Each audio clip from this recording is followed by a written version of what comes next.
Hello student.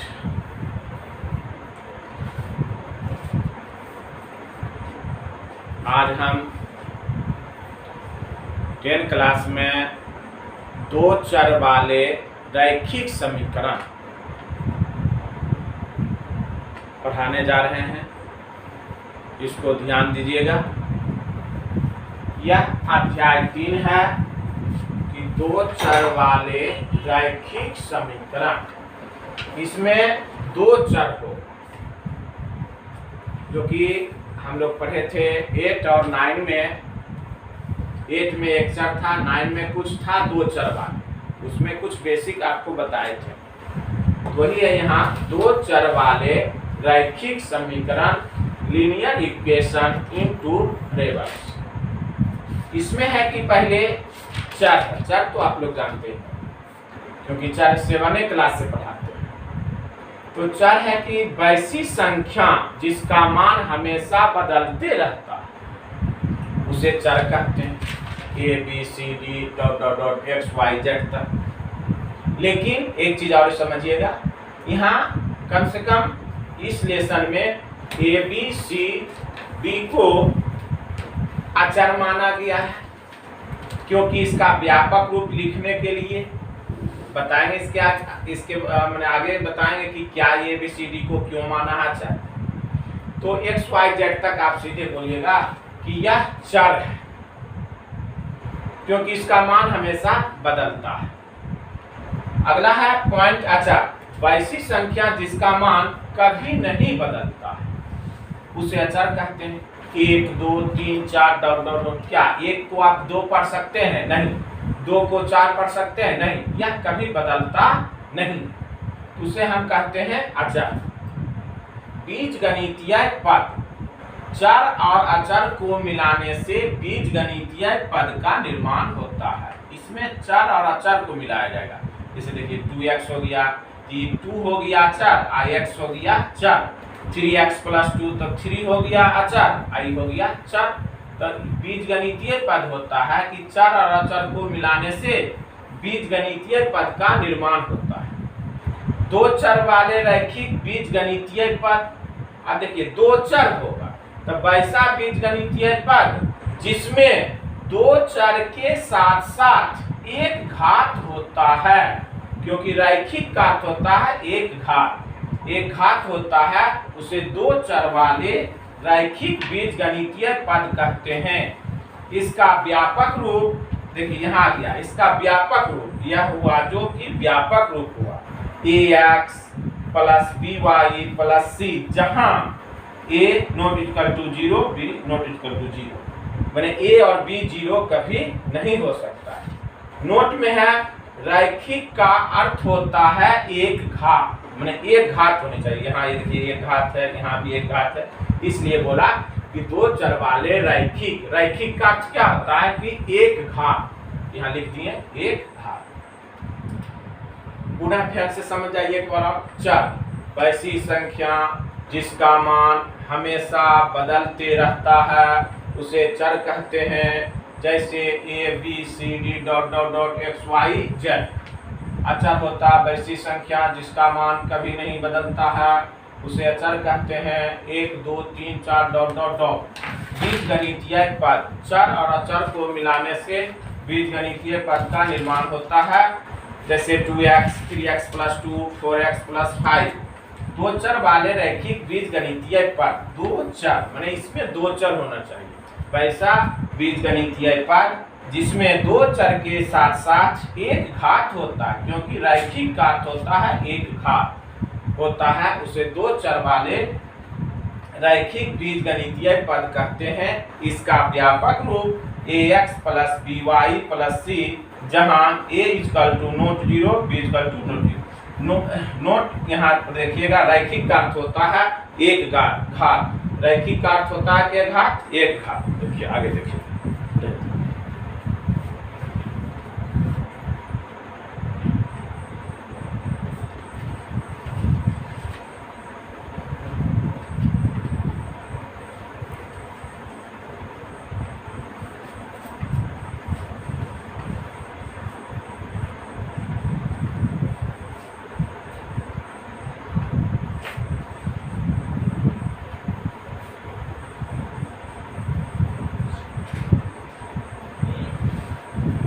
अब हम लोग परिभाषा जानेंगे कि दो चर वाले रैखिक समीकरण। आप आइए,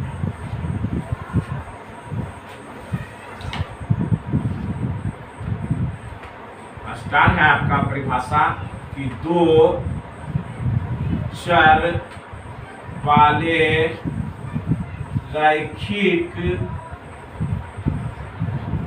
समीकरण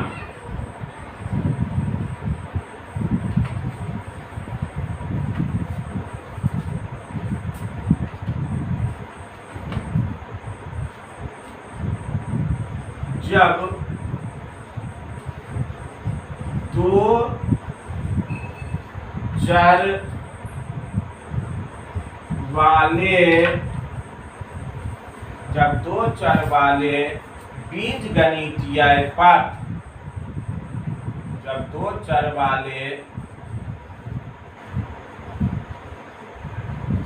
चर वाले रैखिक बीजगणितीय पद, रैखिक बीजगणितीय पद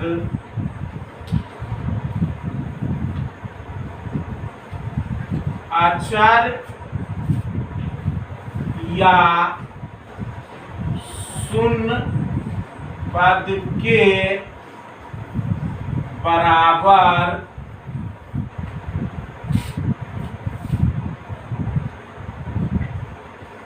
होता है, उसे दो चर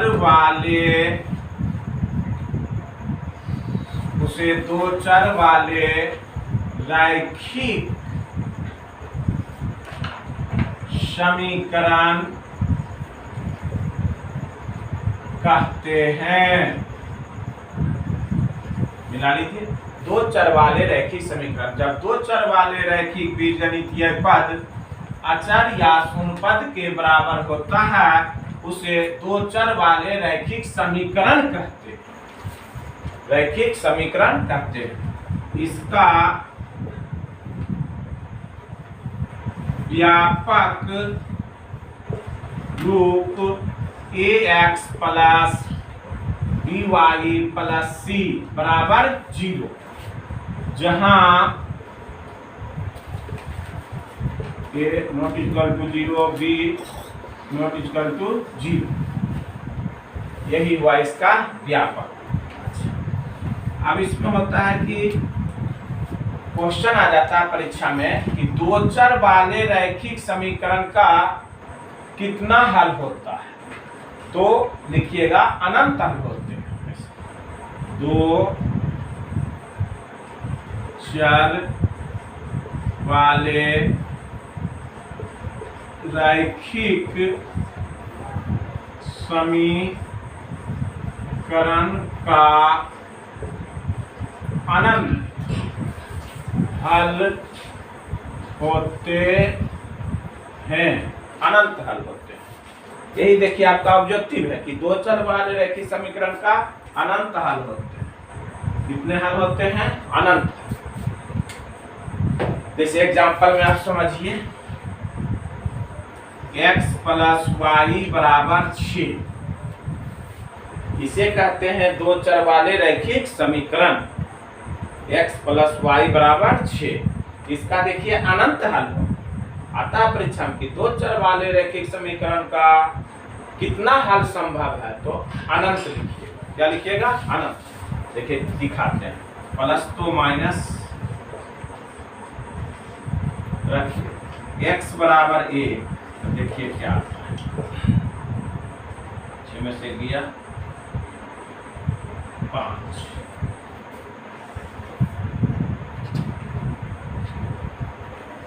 x बराबर 2, y बराबर 6 माइनस x 4, x बराबर 3, तो 3, x बराबर 4, कुछ भी रखिएगा, y का मान संभव विधान 6 में 4 गया 2। तो देखिए x बराबर 1 रख रहे हैं तो y बराबर कितना रहा 5, x बराबर 2 तो y बराबर 4, x बराबर 3। तो मैंने जितना x का मान रखेंगे उतना ही y का मान संभव है निकल रहा। इसलिए कहा जाता है कि दो चर वाले रैखिक समीकरण का अनंत हल होते हैं। देखिए अनंत हल है, x का मान 1 तो y 5, x का मान 2 तो y 4, x का मान 3 तो y कितना आता है 3 आता है।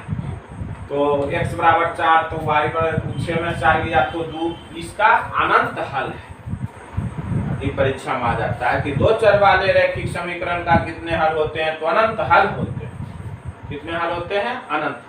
तो देखिए फिर से समझ लीजिए, दो चर वाले रैखिक समीकरण। अब परिभाषा से, जब दो चर वाले रैखिक बीजगणितीय पद अचर या शून्य पद के बराबर, ये देखिए अचर हुआ, दो चर है x और y बराबर 6, अचर या 0 के भी बराबर हो सकता है। देखिए इसका व्यापक 0 है, शून्य पद के बराबर होता है, उसे दो चर वाले रैखिक समीकरण कहते हैं। इसका व्यापक रूप ax plus by plus c बराबर 0। तो 0 यहाँ देखिए, जहाँ a बराबर नॉट 0 b बराबर नॉट 0। दो चर वाले रैखिक समीकरण का अनंत हल होते हैं। एग्जाम्पल में देना है x प्लस y बराबर 6, कुछ भी ले सकते हैं, प्लस तो माइनस, x का मान 1 तो y 6 माइनस 1 तो 5, x बराबर 2 तो y 6 माइनस x तो 6 माइनस 2 तो कितना आया 4, x बराबर 3 तो y 6 माइनस x तो 3 तो 3 आया, x बराबर 4 तो y 6 माइनस x 6 माइनस 4 तो इसको उतार।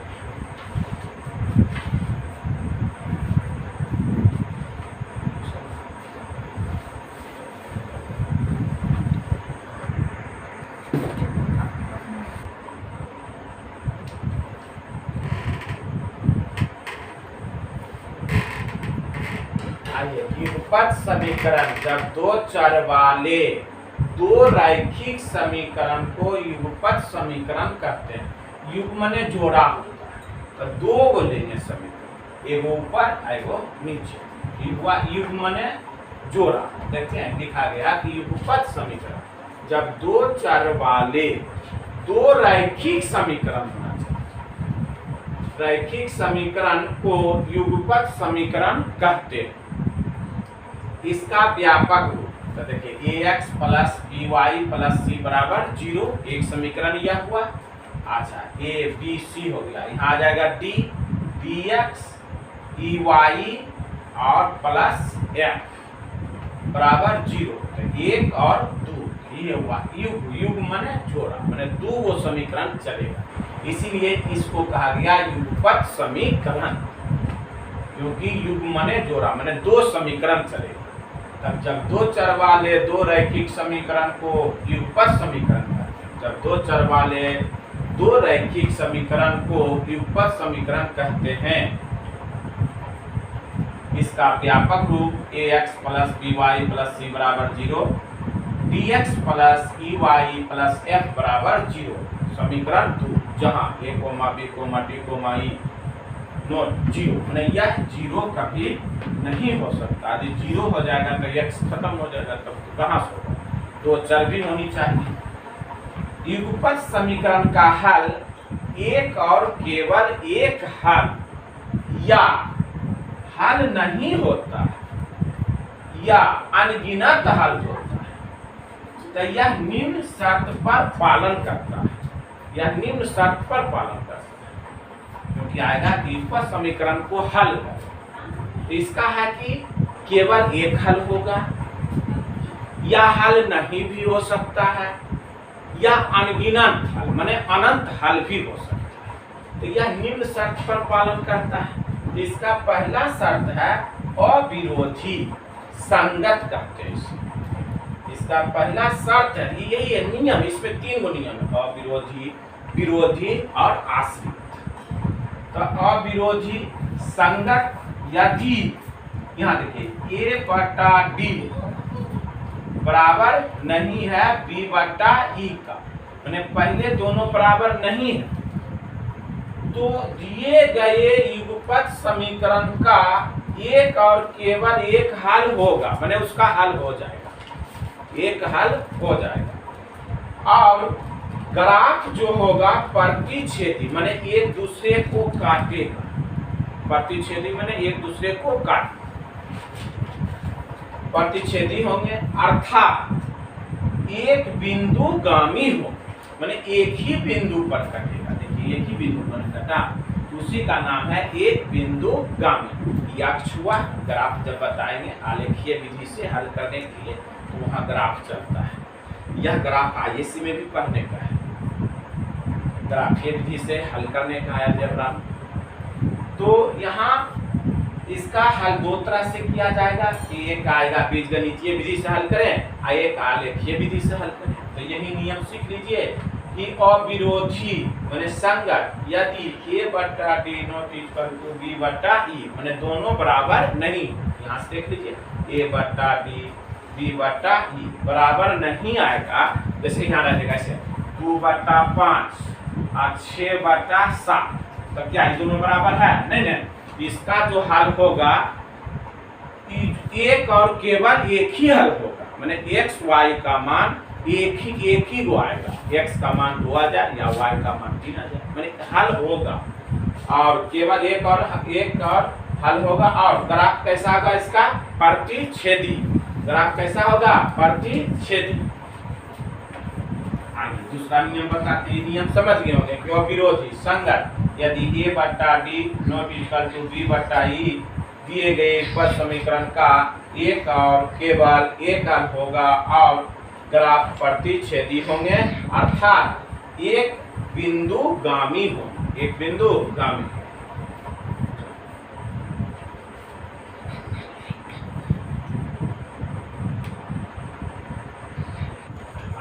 दूसरा है विरोधी होने का शर्त असंगत यदि a बट्टा d बराबर b बट्टा e नोट c बट्टा f, तो दिए गए युगपत समीकरण का हल नहीं होगा और ग्राफ कैसा होगा? समांतर। ये देखिए ग्राफ समांतर, इसमें हल होगा एल और आश्रित होने का शर्त है यदि a बट्टा d बराबर b बट्टा e बराबर c बट्टा f, तो दिए गए युगपत समीकरण का हल अनंत होंगे और ग्राफ संपाती हो। हल इसका अनंत होगा, ग्राफ संपाती माने एक दूसरे पर ढक लेगा, एक ही पर जाएगा। यहाँ एल और एम की शर्त दिया हुआ है कि आश्रित होने का शर्त यदि a बट्टा d b बट्टा e c बट्टा e सब तीनों बराबर होगा। इस स्थिति में यदि तीनों बराबर आ जाए, ऐसे आ जाए कि 2 बट्टा 4 फिर आ जाता है, 2 बट्टा 4 फिर आ जाता है, तो इसका ग्राफ कैसा होगा? संपाती और अनंत हो, अनंत शर्त देगा, मैच पर देगा तो अपने शर्त देगा। इस तरह से आप चेक कर लीजिएगा कि देखते हैं तीनों बराबर है, यदि तीनों बराबर है तो लिख देंगे यह आश्रित होने का शर्त है, इसका अनंत हल होगा और ग्राफ कैसा होगा? संपाती होगा। ग्राफ कैसा होगा? संपाती। ये देखिए युगपत समीकरण का हल होने का शर्त, तो 3 शर्त बताए थे। पहला था अविरोधी जो कि संगत था, दूसरा विरोधी है, तीसरा क्या है? आश्रित। तो विरोधी होने का शर्त है, इसे कहते हैं असंगत। इसमें हल संभव नहीं है, इसका हल नहीं होगा। 2 को बराबर, तीसरा बराबर नहीं आया तो सीधे लिख देना कि यह युगपत समीकरण का हल नहीं होगा और ग्राफ कैसा होगा? समांतर। मैंने कहों पर ही कटेगा नहीं, तो हल कहाँ से कीजिएगा? हल तो होगा नहीं। ठीक, अच्छा इसका ग्राफ भी बना लीजिएगा। आश्रित होने का शर्त में यदि a बट्टा d b बट्टा e c बट्टा f, तो दिए गए युगपत समीकरण का हल अनंत होंगे और ग्राफ कैसा होगा? संपाती होगा। अब युगपत समीकरण का हल 2 तरह से किया जाता है, एक होता है बीजगणितीय विधि और दूसरा होता है आलेखीय विधि। बीजगणितीय विधि से हल 5 तरह से किया जाता है, उसका 5 हो जाता है, बताते हैं।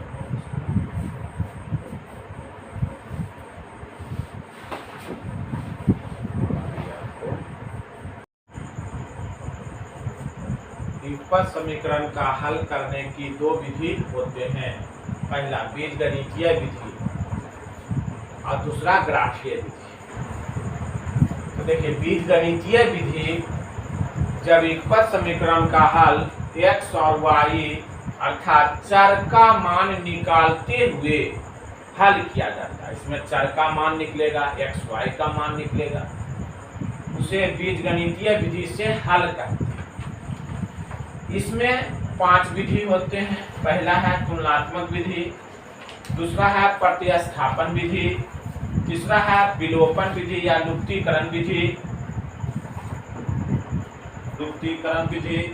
और चौथा है वज्र गुणन विधि, और पांचवा है अनुपात निर्णय विधि। इस सभी 5 विधि में आपको मैथ चलेगा, परिभाषा सहित चलेगा मैथ। तुलनात्मक विधि, प्रतिस्थापन विधि, विलोपन विधि, इसी का नाम है दूसरा लुप्तीकरण विधि। ये मेन, यही ज्यादा पूछता है। और वज्र गुणन विधि, अनुपात निर्णय विधि। देखिए पहला समझिए तुलनात्मक विधि। तुलनात्मक विधि में क्या होता है कि इस विधि में समीकरण 1 और 2 से x का मान निकालिए और दोनों में तुलना किया जाता है, जैसे कि तुलनात्मक विधि। इस विधि में समीकरण 1 और समीकरण 2 से x या y का मान निकालकर तुलना किया जाता है। तो इस विधि से, तो इस प्रकार से हल को तुलनात्मक विधि कहते हैं, जो कि इस पर हिसाब बताएंगे तो आप समझिएगा। उसी प्रकार से प्रतिस्थापन विधि का परिभाषा होगा, विलोपन विधि से होगा, वज्र गुणन विधि से होगा, अनुपात निर्णय विधि से होगा। आज आप यहाँ तक रहेगा इस वीडियो में। इसके आगे वीडियो में हम बताएंगे ये 5 पर मैथ बताएंगे। पहला चलेगा तुलनात्मक विधि चलेगा, इस पर मैथ दिया जाएगा। आज यहीं तक हो।